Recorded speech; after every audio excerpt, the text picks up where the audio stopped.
اسلامی دنیا میں ماضی اور حال میں کئی ایسے حکمران گزرے ہیں جنہوں نے نہ صرف اپنی قوم کی فلاح و بہبود کے لیے کام کیا بلکہ بین الاسلامی اتحاد کے قائم پر بھی زور دیا۔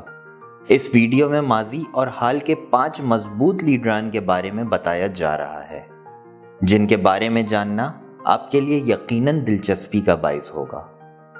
لیکن اس سے پہلے مزید معلوماتی اور تفریح سے بھرپور ویڈیوز دیکھتے رہنے کے لیے بیل کا بٹن دبائیں اور ہمارے یوٹیوب چینل کو سبسکرائب کر دیں۔ اسلامی اتحاد کے علمبردار شاہ فیصل۔ اتحاد اسلامی سعودی بادشاہ شاہ فیصل کا بہت بڑا نصب العین تھا۔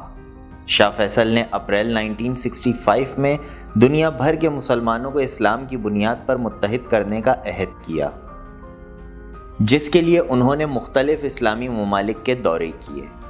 عرب دنیا میں ان کا دور رحالت الخیر یعنی بھلائی کے سفر کے نام سے مشہور ہے۔ ان دوروں میں شاہ فیصل نے یہ حقیقت سمجھانے کی کوشش کی کہ مسلمانوں کی نجات صرف اسلام سے وابستہ ہے اور ان کی بھلائی اسلامی اتحاد سے وابستہ ہے۔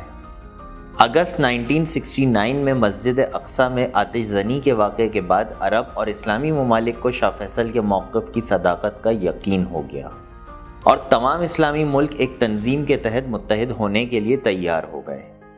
22 تا 25 ستمبر 1969 رباط میں دنیا کی تاریخ میں پہلی مرتبہ مسلمان سربراہان کی کانفرنس ہوئی، جس کا مستقل دفتر بعد میں جدہ میں قائم کیا گیا۔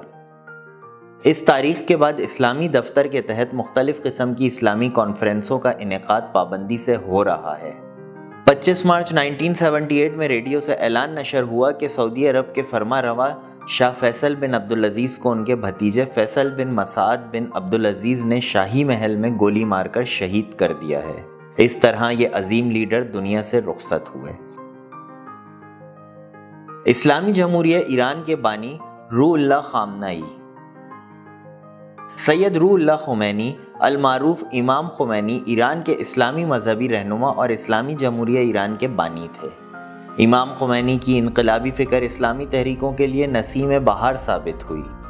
انقلاب اسلامی سے پہلے ایران خطے میں اسرائیل کا رفیق کار تھا اور اب امام خمینی کی قیادت میں انقلاب کی کامیابی کے بعد ایران نے اعلان کر دیا کہ ہم اسرائیل کو قبول نہیں کرتے۔ امام خمینی نے جہاں دوسرے مقامات پر اپنے آپ کو رائج ڈپلومیٹک رسوم و رواج سے بالاتر قرار دیتے ہوئے حقیقی انقلابی رہبر کا کردار پیش کیا کہ جس کی مثال سلمان رشدی جیسے ملعون کے قتل کے فتوے کی صورت میں دی جا سکتی ہے، وہیں امام خمینی کی انقلابی افکار کا فیض فلسطین کے مظلوم مسلمانوں تک بھی پہنچا اور امام خمینی نے وہ عظیم جملہ بیان فرمایا کہ اسرائیل باید از صفحہ روزگار محو شد، یعنی اسرائیل کو صفحہ ہستی سے مٹ جانا چاہیے۔ امام خمینی اپنے اس انقلابی موقف سے کبھی پیچھے ہٹنے کے لیے تیار نہ ہوئے اور اس فکر کا پہلا نتیجہ یہ نکلا کہ تہران میں واقع اسرائیلی سفارت خانے کو ختم کر کے اس بلڈنگ کو فلسطینی سفارت خانے میں تبدیل کر دیا گیا۔ یوں پوری دنیا میں موجود اسلامی تحریکوں کو ایک نیا افق نظر آنا شروع ہوا۔ افکار امام خمینی کی بنیاد اس بات پر استوار تھی کہ دین اور سیاست ایک دوسرے سے جدا نہیں۔ سابق فوجی سربراہ و صدر پاکستان محمد ضیاء الحق۔ جنرل محمد ضیاء الحق پاکستان کی فوج کے سابق سربراہ تھے۔ 1977 میں انہوں نے صدارت کا عہدہ سنبھالا۔ 1978 اور 1985 کے درمیان ضیاء نے پاکستان کو ایک مذہبی ریاست میں بدلنے کے لیے کئی اقدامات اٹھائے۔ مذہبی قوانین کے نفاذ اور اسلام کے منافی پائے جانے والے قوانین کو خارج کرنے کے لیے وفاقی شرعی عدالت قائم کی گئی اور اسے قانون سازی کے کچھ اختیارات بھی دیے گئے۔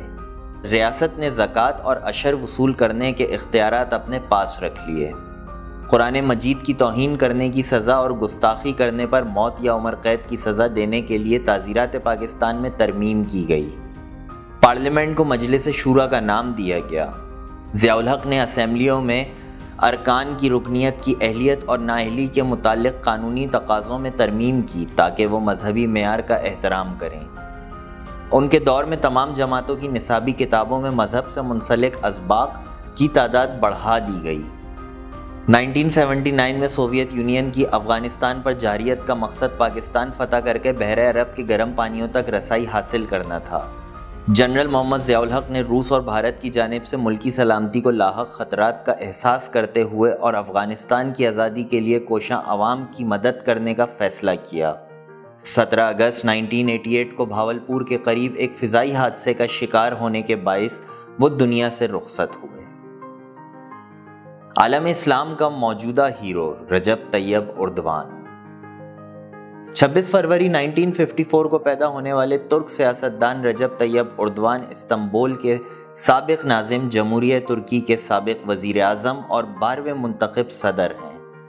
سن 2008 میں غزہ پٹی پر اسرائیل کے حملے کے بعد رجب طیب اردوان کے زیر قیادت ترک حکومت نے اپنے قدیم حلیف اسرائیل کے خلاف سخت رد عمل کا اظہار کیا اور اس پر سخت احتجاج کیا۔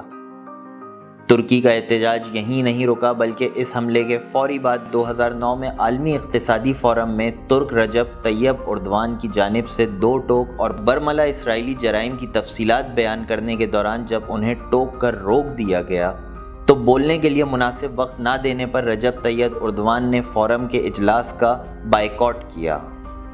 اس واقعے نے انہیں عرب اور عالم اسلام میں ہیرو بنا دیا۔ مختلف حکومتوں اور ذرائع ابلاغ نے ترکی اور ترک رہنما رجب طیب اردوان کے فلسطینی مسئلہ خاص طور پر غزہ پٹی کے حصار کے خاتمے کے لیے ٹھوس موقف کو سراہا۔ رجب طیب اردوان اسلام پسند ہیں۔ وہ خلیفہ عبد المجید ثانی کو اپنا آئیڈیل مانتے ہیں اور اردوان دنیا میں جہاں کہیں بھی مسلمانوں پر ظلم ہو رہا ہو اس کے خلاف آواز بلند کرتے ہیں۔ انہوں نے بارہا عالمی فورمز پر مسئلہ کشمیر اور مسئلہ فلسطین پر بات کی ہے اور مسلمانوں کے حق کے لیے آواز بلند کی ہے۔ دور جدید کے انقلابی بانی مہاتیر محمد ملیشیا کے سابق وزیر اعظم جنہوں نے 10 مئی 2018 کو انتخابات میں کامیابی کے بعد یہ عہدہ سنبھالا تھا، لیکن فروری 2020 میں وہ اپنے عہدے سے دستبردار ہو گئے۔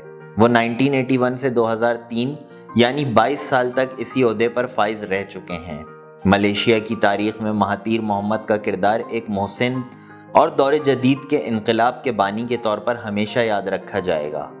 انہوں نے ملیشیا میں رہنے والے اور مختلف زبان بولنے والے لوگوں کے درمیان بڑھتی ہوئی خلیج کو ختم کر کے انہیں ایک قوم کے وجود کے اندر سمو دیا۔ مہاتیر محمد کے نزدیک دہشت گردی کا نظریہ بھی مغرب کے سیاسی فلسفے کا حصہ ہے، جس کا مقصد مسلم ممالک کے وسائل پر قبضہ کرنا ہے۔